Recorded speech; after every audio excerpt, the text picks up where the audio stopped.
अद्भुत घटना जो पिताजी ने उल्लेख की गुरुदेव की अंतर्यामी शक्तियों के बारे में, वो ये थी कि एक समय स्वामी जी महाराज फैजाबाद में उपदेश कर रहे थे किसी स्थान विशेष पे। कोई शुगर मिल के मालिक थे, वो भक्त थे, तो वहाँ पर स्वामी जी उपदेश कर रहे थे। कई बड़े बड़े अधिकारी भक्तगण वहाँ पे इकट्ठे हुए थे और मैंने स्वयं इस बात को देखा है, वस्तुतः बता रहा हूँ सबको, कि गुरुदेव के सामने इतनी बड़े से बड़ा संत, मुझे याद है स्वामी भक्तानंद, स्वामी असंगानंद, न जाने कितने, स्वामी परमानंद जी भी शामिल थे और बहुत सारे संत जितनी मंडली में थे, कोई भी स्वामी जी से कभी आसानी से कोई प्रश्न नहीं करता था।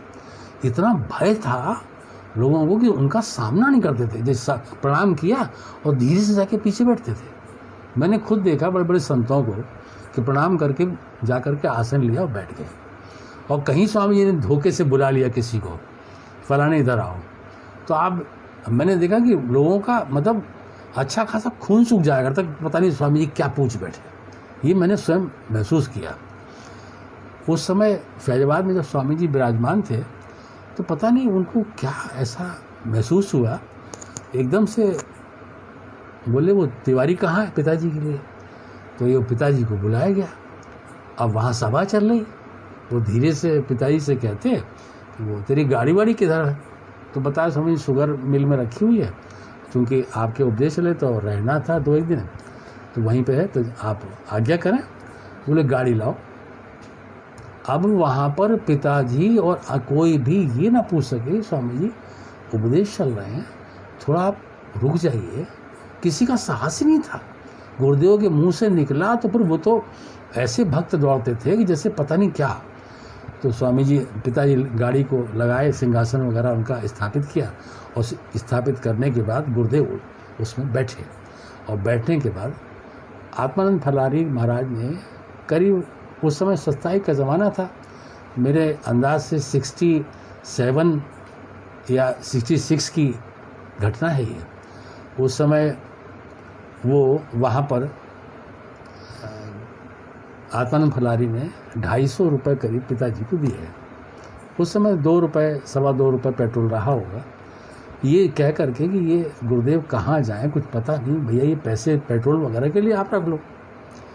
तो वहाँ से पेट्रोल वगैरह ले करके स्वामी ओमकारानंद जी को बिठाते हुए, एक कोई संत और रहे होंगे, स्वामी जी वहाँ से चले। और अब पिताजी बार बार पूछे स्वामी जी कहाँ चल, तुम चलो वहाँ चलो, इलाहाबाद पहले चलो। तो इलाहाबाद में उन दिनों पेंटून ब्रिज था गंगा जी पर उस समय। तो वहाँ पर पेंटून ब्रिज जो था उसमें जब ये गाड़ी स्वामी जी की लगभग 6, 6:30 बजे वहाँ पहुँच गई थी। तो पेंटून ब्रिज में कोई एक ट्रक जो पार कर रहा था वो फंस गया था बीच में। तो वो उसके फंसने की वजह से वहाँ गड्ढा हो गया था, बहुत ज़्यादा गड्ढा। अब स्वामी जी पहुँचे वहाँ पे, तो उस समय वहाँ पे उनके शहर के तमाम जो यात्री थे वो भी लाइन लगाए खड़े हुए थे। तो स्वामी जी से आग्रह किया गया कि स्वामी जी आप ऐसा करिए कि यहाँ पे कुछ पुल में खराबी आ गई है, कोई गाड़ी फंस गई है, उसको निकाला जा रहा है अभी। तो स्वामी जी ने ठीक है इंतज़ार कर लेते हैं। स्वामी जी बैठे रहे चुपचाप। तो उस ट्रक को क्रेन से पुल किया, तार वगैरह बांध करके। तो खैर वो ट्रक तो निकल आया। तो अब वहाँ पर ये विचार बना कि भाई अब निकले कैसे गाड़ी। तो पुल के दाहिनी तरफ का हिस्सा काफ़ी दब गया था। तो पिताजी का साहस नहीं हुआ और स्वामी जी गाड़ी में बैठे बैठे इस बात पे दबाव बना रहे थे कि तिवारी तुम जाओ और ऐसे हाथ का ऐसे बालिश करके कहले ऐसे नाप के आओ कि तुम्हारी गाड़ी आती कि नहीं आती। अब पिताजी क्या कर सकते थे, भगवान की आज्ञा का उल्लंघन नहीं कर सकते थे। जाएं, तमाम वहाँ पे लोग खड़े थे, ड्राइवर थे, कुछ मालिक थे, छोटी छोटी गाड़ी वाले, फिएट वाले, अहमदाबाद बड़ी गाड़ी वाले भी। तो अब वो जब देखा उन लोगों ने, सब लोगों ने कि ये गुरुदेव ज़बरदस्ती कह रहे हैं इनसे गाड़ी हटाओ, गाड़ी निकालो, तो वो गाड़ी निकालने का समय जब आया तो पिताजी ने जैसा मुझको बताया कि वो गड्ढा इतना संकीर्ण था कि बताते थे कि वो मतलब नापने पर भी केवल पहिए तक आ रहे थे। उसके बाद अब चूंकि आके लौटे गाड़ी, बताया गुरुदेव को, भाई देखा तुमने गाड़ी आई? बोले अब झूठ नहीं बोलना स्वामी जी, हमने देख लिया, गाड़ी पहिए तक तो आ रही है, लेकिन स्वामी जब गाड़ी चलती है तो पहिए हिलते हैं और गाड़ी चली जाएगी नीचे। बोले आते तो हैं? बोले हाँ आते हैं। बोले ये हटवाओ इनको, भीड़ हटाओ। अब सब लोग स्वामी जी को देखें और स्वामी जी पिताजी को कहें कि तुम चलो, हमारी गाड़ी निकलेगी। पिताजी जैसे बताते कि वो मुश्किल से 1-1.5 मिनट का रास्ता था गड्ढे वाला।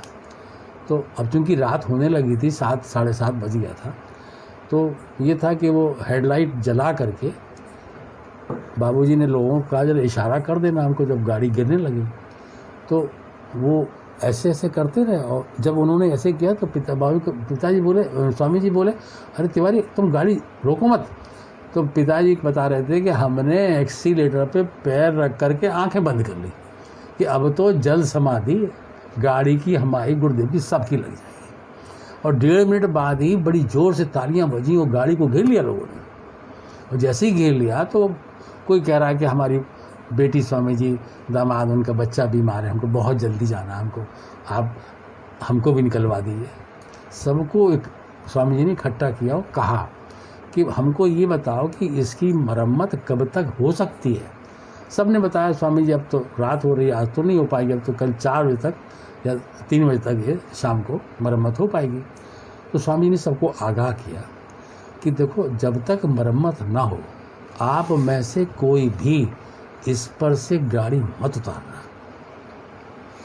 ये मेरी चेतावनी समझ लो, परामर्श समझ लो या मेरे वचन समझ लो। जब मरम्मत हो जाए तभी आप निकलें। उसके बाद